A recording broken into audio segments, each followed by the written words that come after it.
AP budget కు వేళైంది. మరి ఈ బడ్జెట్ లో ఎలాంటి రంగాలకు ప్రాధాన్యత ఉండనుంది? సూపర్ 6 పథకాలకు ఎన్ని నిధులు కేటాయించనున్నారు? సంక్షేమ పథకాలతో పాటు అభివృద్ధి కార్యక్రమాలకు పెద్దపీట వేస్తారా లేదా రాష్ట్ర ఆర్థిక వ్యవస్థను గట్టెక్కించే మార్గాలతో పాటు మూలధన వ్యయం పెంచే విధంగా బడ్జెట్ను రూపొందించారా? ఇవి తెలియాలంటే కాస్త ఆగాల్సింది. అయితే స్వర్ణాంధ్ర 2047 లక్ష్యంగా ఈ బడ్జెట్ను రూపొందించినట్లు తెలుస్తోంది.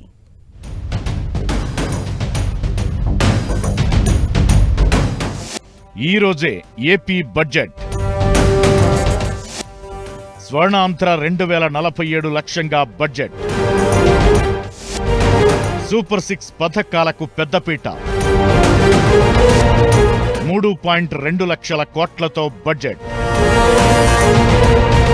ఏపీ బడ్జెట్ కు వేళయింది. 2025-26 ఆర్థిక సంవత్సరానికి రాష్ట్ర ప్రభుత్వం ఇవాళ ఉదయం శాసనసభలో బడ్జెట్ను ప్రవేశపెట్టనుంది. ఆర్థిక మంత్రి పయ్యావుల కేశవ్ బడ్జెట్ను ప్రవేశపెట్టనున్నారు. 2025-26 వార్షిక బడ్జెట్ ఆమోదం కోసం ఉదయం 9 గంటలకే అసెంబ్లీలోని ముఖ్యమంత్రి ఛాంబర్లో చంద్రబాబు అధ్యక్షతన కేబినెట్ భేటీ కానుంది. అనంతరం 10 గంటలకు శాసనసభలో మంత్రి పయ్యావుల బడ్జెట్ను ప్రవేశపెట్టనున్నారు. శాసన మండలిలో మంత్రి కొల్లు రవీంద్ర బడ్జెట్ను ప్రవేశపెట్టనున్నారు. ఆర్థిక బడ్జెట్ అనంతరం ప్రత్యేకంగా వ్యవసాయ బడ్జెట్ను మంత్రి అచ్చెన్నాయుడు శాసనసభ ముందు ఉంచనున్నారు. శాసన మండలిలో మంత్రి నారాయణ వ్యవసాయ బడ్జెట్ను ప్రవేశపెట్టనున్నారు.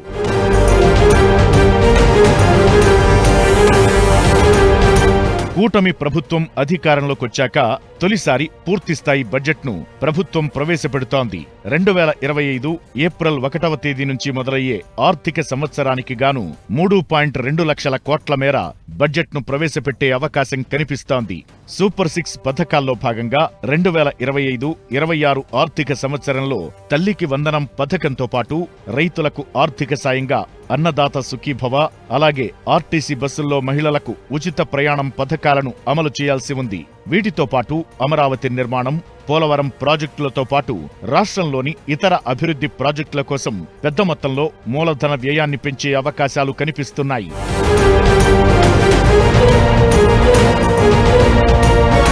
స్వర్ణాంధ్ర 2047 లక్ష్యాలను సాధించేలా ఈ బడ్జెట్లో ప్రాధాన్యతలను ఇచ్చినట్లు సమాచారం. పేదలు, మధ్యతరగతి వర్గాన్ని దృష్టిలో ఉంచుకుని బడ్జెట్లో కేటాయింపులుండే అవకాశముంది. మధ్యతరగతిపై కరెంటు ఛార్జీల భారం లేకుండా చూసేలా ప్రభుత్వం కసరత్తు చేసినట్టు సమాచారం. వీటితో పాటు ప్రభుత్వ విద్యా సంస్థలకు ఉచితంగా విద్యుత్ను ఇచ్చే అంశంతో పాటు స్థానిక సంస్థలను బలోపేతం చేసేలా సిఎఫ్ఎంఎస్ ఖాతాల నుంచి స్థానిక సంస్థల పీడీ ఖాతాలను డీలింగ్ చేసే అంశంపై కూడా బడ్జెట్లో ప్రకటన చేసే అవకాశం కనిపిస్తోంది.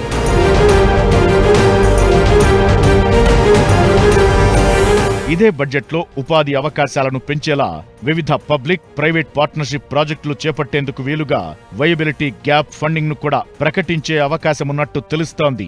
ఎమ్మెల్యేలు, ఎమ్మెల్సీలకు వారి వారి నియోజకవర్గాల అభివృద్ధి కోసం ₹1 చొప్పున కేటాయించేందుకు ఆస్కారం ఉన్నట్లు సమాచారం. అటు అత్యవసర పరిస్థితులను ఎదుర్కొనేలా ప్రతి జిల్లా కలెక్టర్ ఆధీనంలోనూ ₹1 ఎమర్జెన్సీ ఫండ్, డ్వాక్రా మహిళలు, రైతులకు ఆర్థికంగా చేయూతనిచ్చేలా వడ్డీ లేని రుణాల అంశాన్ని కూడా బడ్జెట్లో పేర్కొనే అవకాశాలు కనిపిస్తున్నాయి. సర్కార్ ఇవాళ ప్రవేశపెట్టే బడ్జెట్ కోసం ఏపీ ప్రజలు ఉత్కంఠగా ఎదురుచూస్తున్నారు. ఈ పూర్తిస్థాయి బడ్జెట్లో విద్య, వైద్యం, ఉపాధి అవకాశాల కోసం ప్రభుత్వం ఎలాంటి నిధులు కేటాయించిందోనని అంతా ఆసక్తిగా చూస్తున్నారు.